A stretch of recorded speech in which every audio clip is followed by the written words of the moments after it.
Genene Jones, the tragic case of a trusted nurse. A child too young to die. It was a quiet Friday morning on September 17th, 1982, when Patty McClellan took her young daughter Chelsea to a newly opened pediatric clinic in Kerrville, Texas.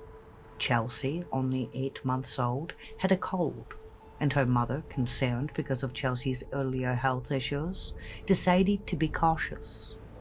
Chelsea had been born prematurely with underdeveloped lungs, and her early months had been marked by respiratory challenges. Though Patty had grown accustomed to her periodic spells where her daughter struggled to breathe, she wanted to ensure nothing was overlooked. The clinic, fresh and new, was a beacon of hope, and Chelsea was the first patient through its doors. It seemed a safe haven for such a precious, vulnerable child. Nurse Genene Jones, the pediatric nurse on duty, took Chelsea aside to keep her entertained while Dr. Kathleen Holland discussed the child's health with Patty. But soon the atmosphere changed. Jones returned with alarming news. Chelsea had suddenly stopped breathing. Quickly, an oxygen mask was placed over the child's face, and they rushed her to the emergency room at the nearby St. Peterson Hospital. Fortunately, Chelsea recovered, and her parents were immensely relieved. Their gratitude towards Nurse Jones, who had acted so swiftly, spread quickly among their community, and many other patients trusted their children to her care. However, the comfort that the McClellans felt after that incident would be tragically short-lived. A fateful return. 9 months later, Chelsea's parents brought her back to the clinic, this time for a routine checkup. The visit, which started with little concern, soon took a dark turn, as Peter Elkin detailed in his book, The Death Shift. After receiving a routine vaccination administered by Nurse Jones, Chelsea began to show signs of distress. Her breathing became labored, and she appeared to be suffering from a seizure. Despite Patty's pleas for Nurse Jones to stop, a second injection was administered. Moments later, Chelsea stopped breathing altogether. An ambulance was summoned, and Chelsea was transported to St. Peterson Hospital, where she arrived with a breathing tube already in place. Nurse Jones carried the child all the way to the hospital, but despite the medical team's best efforts, Chelsea's condition worsened. Despite replacing the breathing tube and administering medication, Chelsea continued to struggle. Tragically, her heart stopped, and despite valiant attempts to revive her, she was declared dead shortly thereafter. The loss was devastating for the McClellan family. Patty, in her shock and sorrow, struggled to accept the reality of her daughter's death, and Nurse Jones's presence at the scene appeared equally heart-wrenching as she openly grieved alongside the family. A suspicious tragedy. While Chelsea's death was initially attributed to sudden infant death syndrome, the circumstances surrounding her rapid decline left Dr. Holland uneasy. Chelsea had come in for a simple checkup with no major concerns. To Dr. Holland, the events of that day did not add up, and an autopsy was ordered. In the weeks that followed, the official cause of death remained inconclusive, but whispers of doubt began to spread. For Patty McClellan, life after Chelsea's death was a haze of grief. Seeking solace, she visited her daughter's grave frequently, one day encountering an unsettling sight. There, kneeling at Chelsea's grave, was Nurse Jones, crying uncontrollably and calling out the child's name. To Patty, it was as if Nurse Jones had lost her own child. When asked why she was there, Jones offered no reply and walked away in silence, leaving Patty with more questions than answers. Wrong turns in life, the troubled journey of Genene Jones. As we delve deeper into the life of Genene Jones, we uncover a series of unfortunate events and personal decisions that shaped her path. Michael Newton, in the Encyclopedia of Serial Killers, offers us a glimpse into her background. while Peter Elkind and Carol Ann Davis provide further context to the experience that may have influenced her future actions. Born on July 13, 1950, Genene was given up for adoption shortly after birth. Her adoptive parents, Dick and Gladys Jones, raised her in a two-story mansion just outside of San Antonio, Texas, along with their other adopted children. Dick, an entrepreneur with a somewhat colorful past, operated nightclubs and later ventured into the billboard business. Genene's childhood, while marked by moments of happiness, was also filled with feelings of neglect and isolation. She often referred to herself as the black sheep of the family, longing for the attention she felt she was denied. From a young age, Genene exhibited a desire to be noticed. At school, she was described as bossy and manipulative, behaviors that may have been coping mechanisms for the emotional void she experienced at home. Her attempts to gain attention often led her to pretend illness or stir up trouble among her peers. A particularly tragic turning point came when Genene's younger brother Travis was killed in a tragic accident while working on a pipe bomb in their father's shop. Genene, just 16 at the time, was devastated by the loss of her closest sibling. Some suggest this event contributed to the development of her later behaviors, though others attribute her actions to a more attention-seeking nature. Only a year later, Genene's father was diagnosed with terminal cancer. His illness and eventual death deepened the wounds left by Travis's passing. As her father's health deteriorated, Genene's family struggled to cope.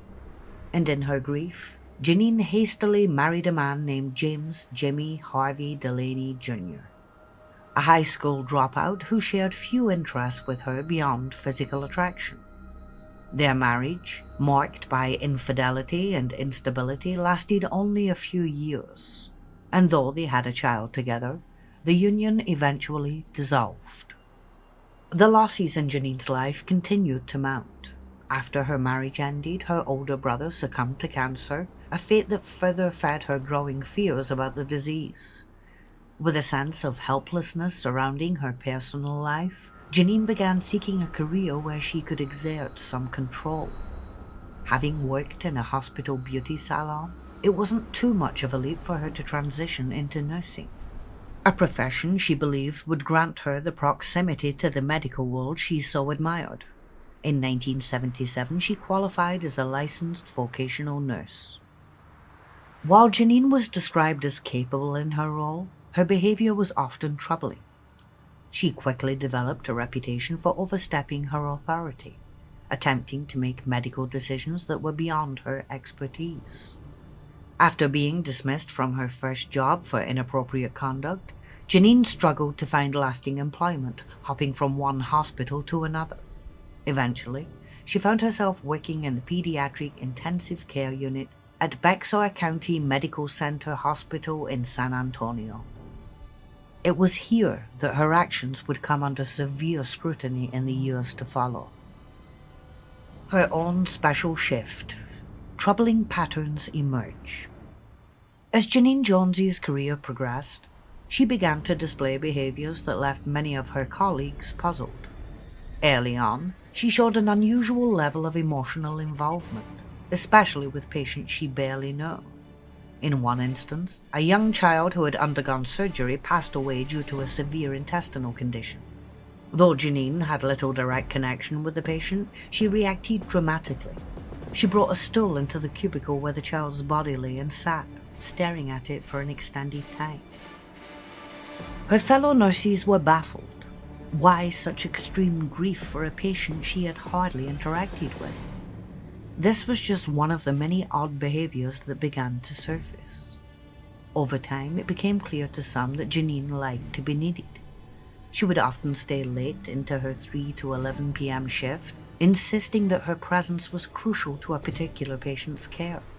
Despite this dedication, her professional conduct was far from perfect. She frequently skipped training sessions on proper medication handling, and in her first year, she made numerous errors in dispensing drugs. Still, she developed a strong attachment to her role, sometimes refusing doctors' orders because she believed she knew what was best for the child. Despite these mistakes, Genene's behavior went unchecked for some time. She had the backing of her supervisor, Pat Belko, who seemed to admire her dedication and protected her from reprimand. This gave Genene a sense of invincibility. She became increasingly aggressive, both in her attitude toward fellow nurses and in her overall demeanor. New staff often found her intimidating, and some even transferred out of the unit to escape her domineering presence. Her arrogance and brash behavior soon extended beyond the professional realm. Genene frequently spoke of her personal life in inappropriate ways, bragging about past and potential romantic encounters, much to the discomfort of her colleagues. She also made disturbing predictions about which of her young patients might not survive, unsettling newer nurses with her grim forecasts. When Dr. James Robotham joined the Pediatric Intensive Care Unit as medical director, things began to change. Dr. Robotham's hands-on approach shifted some of the responsibility from nurses to physicians, which irked many on the team. Genene, however, embraced this opportunity, eager to bring problems to his attention, because, for her, any problem meant more attention directed her way. And her desire for attention wasn't limited to her work on the ward. Genene frequently visited outpatient clinics, often for minor complaints, and made regular appearances at local hospitals. Peter Elkind notes that she visited clinics around 30 times in just over 2 years.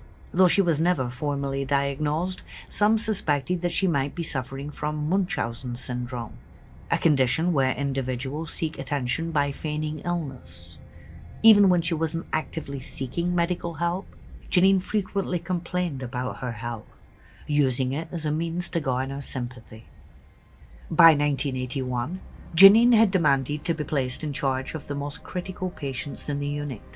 She seemed to thrive on the intensity of emergency situations and appeared to find satisfaction in the emotional aftermath when a patient didn't survive. She developed a peculiar ritual of preparing a deceased child's body while softly singing, and always insisted on personally taking the body to the morgue. This somber procession became a regular occurrence, with a security guard leading the way, closing doors as they passed by other patients. At this time, no one seemed concerned that medications were left unsecured in the unit, nor did they question why Genene's previous employers hadn't provided a clear reason for her dismissal. Genene's enthusiasm for learning medical procedures, particularly those involving intravenous medications, earned her praise from some of her colleagues. But it soon became apparent that something was terribly wrong. A troubling pattern emerged. Children were dying at an alarming rate, and many of these deaths occurred during Genene's shifts. In one particularly concerning 2-week period, as reported by Carol Ann Davis, 7 children died unexpectedly. Emergencies became frequent, particularly when Genene was on duty. In fact, the need for resuscitation seemed to follow her wherever she worked. Genene herself even joked that people would start calling her the Death Nurse, a title that, unfortunately, seemed all too fitting given the circumstances. Despite the growing suspicions, some staff members, including Pat Belko, continued to defend her. They dismissed the concerns as gossip, claiming that jealous colleagues were simply envious of Genene's abilities. However, the situation escalated when a baby named Jose Antonio Flores, just 6 months old, was admitted to the unit with relatively common symptoms: fever, vomiting, and diarrhea. Under Genene's care, his condition took a dramatic turn for the worse, as he began to suffer from unexplained seizures and eventually went into cardiac arrest. The death shift, a disturbing pattern unfolds. Young Jose Antonio Flores was admitted to the Pediatric Intensive Care Unit with common childhood symptoms. Initially, the doctors managed to save him after a severe episode, though they noted a worrying issue. Jose's blood wasn't clotting properly, After some time, he stabilized, and it seemed as if the worst had passed, until the following evening during the 3 to 11 p.m. shift. Tragically, Jose's condition deteriorated once again. He experienced seizures and began bleeding profusely. The next morning, his heart stopped, and despite the doctor's best efforts, he passed away. The cause of death remained a mystery, but this incident marked a critical turning point for those who worked with Genene Jones. In the midst of this devastating loss, Genene's behavior raised more questions. After the heartbreaking news was delivered to Jose's father, the man suffered a heart attack. In the chaos that followed, Genene allowed Jose's older brother to carry the child's body, only to suddenly grab the baby and run down the hospital corridor, disappearing into the morgue. The family, confused and distraught, could not understand her actions. When the autopsy was performed, it was discovered that the baby had an overdose of a drug called heparin, a blood thinner. No doctor had ordered this medication, and suspicion about Genene's role began to grow. A few weeks later, 2 resident physicians noticed another concerning pattern. A 3-month-old boy named Albert Garza, also under Genene's care, had received an apparent overdose of heparin. When confronted, Genene became defensive and angry, but the child recovered. Following this, tighter controls were put in place to monitor the use of heparin in the unit, and records were made more precise. Those children whose health declined unexpectedly were now subject to extra testing in an effort to catch whoever might be causing harm. Around this time, Genene began complaining about her own health, though her symptoms were often unsupported by medical evidence. Despite doctors prescribing medications to help her, she refused treatment. It became clear that Genene was seeking attention, something many believed had defined much of her behavior over the years. Meanwhile, Dr. James Robotham, once her supporter, now began filing formal complaints against her. In November 1981, after repeated concerns were raised, the hospital administration met to discuss the matter. However, the leadership was reluctant to investigate too deeply, fearing the negative publicity that such an inquiry might generate. They dismissed Dr. Robotham's complaints as overreaction, but he continued to keep a close watch on the records of the 3 to 11 shift. While heparin was now strictly monitored, another suspicious case soon arose. An 11-month-old baby named Joshua Sawyer had been admitted after a house fire suffering from smoke inhalation. Though doctors believed he was improving, Joshua suffered 2 sudden heart attacks and died. Post-mortem tests revealed a toxic amount of dilantin, a drug used to treat seizures in his system. No one had prescribed it in such high dosage, and once again, questions about the handling of medication on the ward arose. As suspicions mounted, Genene tried to protect herself by threatening blackmail. She claimed to have detailed records on every child who had died in the ward, and implied that she knew which doctors were to blame. But Dr. Robotham persisted in his efforts, formally requesting that Genene be dismissed. Unfortunately, the hospital administration still refused to act, choosing instead to protect its reputation. The situation escalated when another baby, Rolando Santos, was admitted with pneumonia. While under Genene's care, the child suffered from seizures, cardiac arrest, and excessive bleeding, all symptoms that pointed to another case of heparin overdose. For 3 days, while Genene was away, Rolando's condition improved, but the day she returned, his health quickly worsened. His lab results confirmed excessive heparin in his system, and doctors worked tirelessly to save him. Eventually, he was removed from the pediatric ICU and placed under 24-hour observation, a decision that ultimately saved his life. Rolando survived, but the shadow of doubt over Genene's conduct deepened. Finally, another doctor came forward bringing new evidence. He had found a manual among Genene's belongings detailing how to administer heparin without leaving a mark. He also gathered records that linked Genene's shifts to the sudden decline in the health of multiple children, including Rolando Santos. Despite this, the hospital administration remained hesitant to act. Another tragic case soon followed.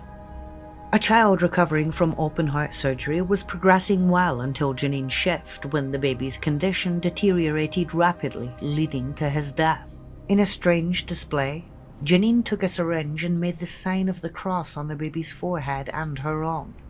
This bizarre behavior, coupled with the mounting evidence, finally pushed the hospital to form a committee to investigate. The committee, led by Pat Belko and Dr. Robotham, brought in outside experts to assess the situation. While the investigation confirmed there was a significant problem, they stopped short of placing the blame solely on Genene. In an attempt to resolve the issue, the hospital replaced its licensed vocational nurses with registered nurses, effectively removing Genene from her position in the pediatric ward. Instead of accepting this change, Genene resigned.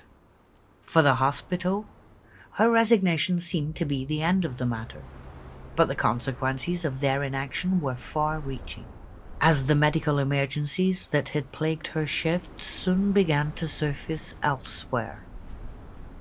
Death moves on, a troubling new beginning. In 1982, Dr. Kathleen Holland, a dedicated pediatrician, opened her own clinic in the small town of Kerrville, Texas. Needing assistance to manage her growing practice, she made the controversial decision to hire Genene Jones. Dr. Holland had worked with Genene previously at Bexar County Hospital, and had even spoke in her defense during an investigation into her conduct. Despite quiet warnings from colleagues to reconsider, Dr. Holland believed that Genene was a capable nurse who had simply been unfairly treated in a male-dominated medical field. She saw Genene as a victim of circumstance, and gave her the role of pediatric clinician at the new clinic. Not only did Dr. Holland offer Genene a job, but she also helped her move to Kerrville, even renting rooms to Genene and her 2 children. Shortly after Genene left her previous job at Bexar, an unsettling discovery was made. A novel bearing her name was found.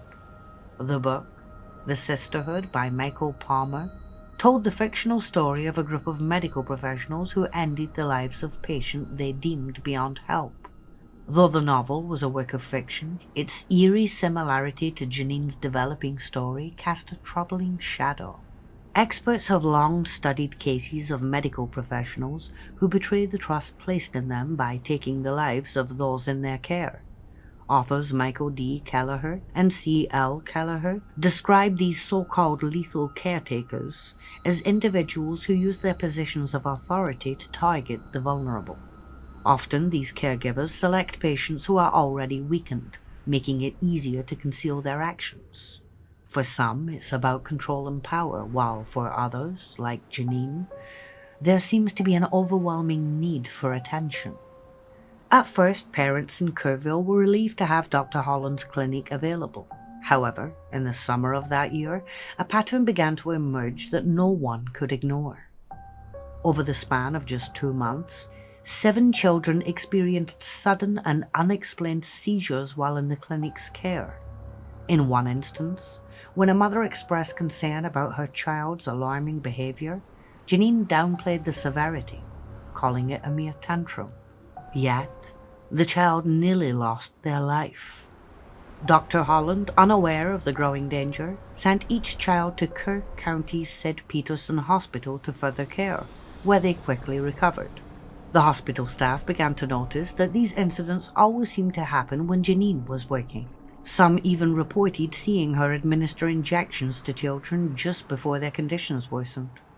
Dr. Holland, on the other hand, rationalized the high number of severe cases, assuming that as a pediatric specialist, she would naturally see more critical patients. After all, up to that point, all of the children had survived.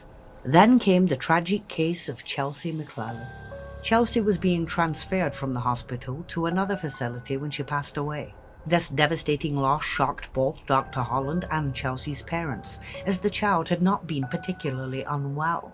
To make matters worse, the same day that Chelsea had passed, another child under Genene's care had to be resuscitated following sudden seizures. While the child survived, there were troubling signs that Genene appeared oddly excited by the emergency. At this point, the pieces began to fall into place. A doctor at St. Peterson Hospital noticed the alarming pattern of baby deaths at Bexar County Hospital, where Genene had previously worked. He raised the concerns with the committee, and Dr. Holland was brought in for questioning. They asked whether she had been using well, the fucking hell is that word? Succinylcholine. Okay. They asked whether she had been using succinylcholine, a powerful muscle relaxant that, in high doses, could paralyze patients while leaving them fully aware. Dr. Holland admitted that she had the drug in her clinic, but insisted she never used it. The committee, now deeply suspicious, contacted the Texas Rangers. When Dr. Holland shared this information with Genene, Genene claimed she had found a missing bottle of the drug, but the cap was off. Dr. Holland's unease grew. On September 27th, while Genene was out on break, Dr. Holland decided to inspect the succinylcholine bottles. One bottle, nearly full, had small puncture marks in the rubber stopper, signs that the drug had been used despite no records of its administration. When Genene returned and could not provide a convincing explanation, she suggested they simply throw the bottle away to avoid any questions. Dr. Holland was alarmed, and soon learned that the bottle had been refilled with saline. It became clear that someone had been using the drug in ways that left children in a terrifying state. Paralyzed, but fully conscious, unable to move or call for help. Before Dr. Holland could fully act on these revelations, another crisis unfolded. Genene claimed she had overdosed on medication meant to treat anxiety.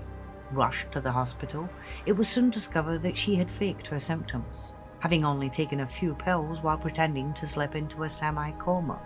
Her need for attention had taken a dangerous turn.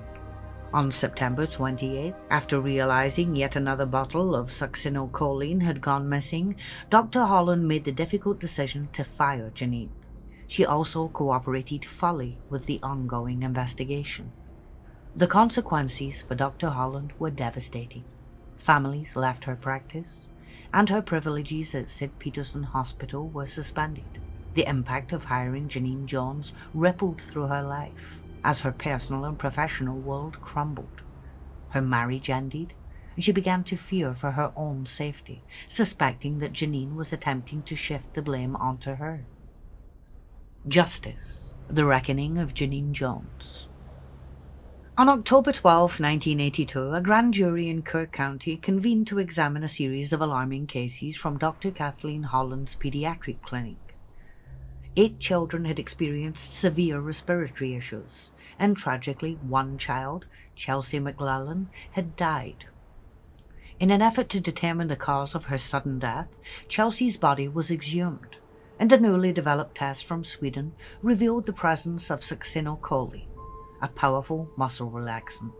It appeared that Chelsea's death had been caused by an injection of this drug, though no one had witnessed the injection being administered. In February of the following year, another grand jury was convened in San Antonio to investigate an even more shocking pattern. 47 suspicious deaths of children at Bexar County Medical Center Hospital, all occurring during the 4 years that Genene Jones had worked there. Testimonies from co-workers painted a disturbing picture, but without concrete evidence, the investigation stalled. Both grand juries questioned Genene, as well as Dr. Holland and other hospital staff. In a civil case brought by Chelsea's grieving parents, both Dr. Holland and Genene were named in a wrongful death suit. By this time, Dr. Holland had turned against Genene, providing evidence of the missing succinylcholine bottles that had raised her suspicions. In an unexpected turn of events, Genene married a much younger man, reportedly to deflect rumors about her personal life. When she was caught attempting to flee with him, authorities intervened, and soon after, the Kerr County grand jury indicted Genene on a charge of murder for Chelsea McClellan's death, as well as multiple charges of injury to 7 other children. For these crimes, she faced a potential 99-year prison sentence and was held in Kerr County Jail on a substantial bond. A month later, in November, the San Antonio grand jury also indicted her for deliberately injecting a 4-week-old boy, Rolando Santos, with heparin, a drug that nearly caused his death. In total, Genene was now a prime suspect in the deaths of 10 infants at Bexar County Medical Center. The administrators at the hospitals where Genene had worked were horrified. It became clear that suspicions had been raised long before, but no decisive action had been taken. Their failure to act now had devastating consequences. As Genene awaited trial, she allegedly told someone, "I always cry when babies die. When an adult passes, you can tell yourself they've lived a full life. But when a baby dies, they've been cheated." She claimed to have received death threats, though it was later discovered that the threatening notes bore a striking resemblance to her own handwriting, similar to letters she had written to a nurse in San Antonio years earlier. Her trial for the murder of Chelsea McClellan began on January 15, 1984. Prosecutors argued that Genene suffered from what is known as a hero complex. She had allegedly put children in harm's way, only to bring them to the brink of death so she could intervene and be hailed as their savior. Witnesses testified that she would make contradictory statements about her actions, claiming to have administered one substance to one person and something entirely different to another. The evidence also showed that she had specifically asked for training in the use of succinylcholine. Despite the horrific nature of her actions, it seemed that her motives might have been even simpler. She craved the excitement and attention that came with emergencies. Her actions fit the pattern of Munchausen syndrome by proxy, a condition where caregivers deliberately make someone else ill in order to gain attention from medical staff. At her second trial, focusing on her time at Bexar County Medical Center, further damning evidence came to light. A statistical report presented during the trial indicated that children were 25% more likely to suffer cardiac arrest under Genene's care and 10% more likely to die.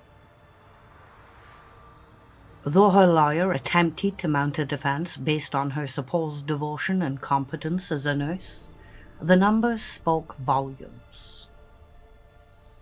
The first jury in her trial deliberated for just 3 hours. On February 15, 1984, Genene Jones was convicted of murder and sentenced to the maximum penalty, 99 years in prison. Later that year, in a second trial, she was found guilty of injuring Rolando Santos and received an additional sentence, bringing her total to 159 years. Despite being suspected in numerous other deaths, much of the potential evidence was destroyed. In a shocking revelation, it was discovered that Bexar County Medical Center had shredded over 9,000 pounds of pharmaceutical records, including those subpoenaed by the grand jury. This destruction of evidence left many questions unanswered. The fallout was significant. Several staff members at Bexar, who had once defended or protected Genene, resigned in disgrace, and the clinic settled the legal case brought by Chelsea McClellan's family. Though Genene was sentenced to a lengthy prison term, she became eligible for parole after just 10 years. However, thanks to the efforts of Chelsea McClellan's family and others, her parole was successfully blocked, and will hopefully continue to be so. Let us know what you thought of this case, and not just the cruelty of Genene, but the negligence of the system in which she was allowed to operate. Thank you again for joining us.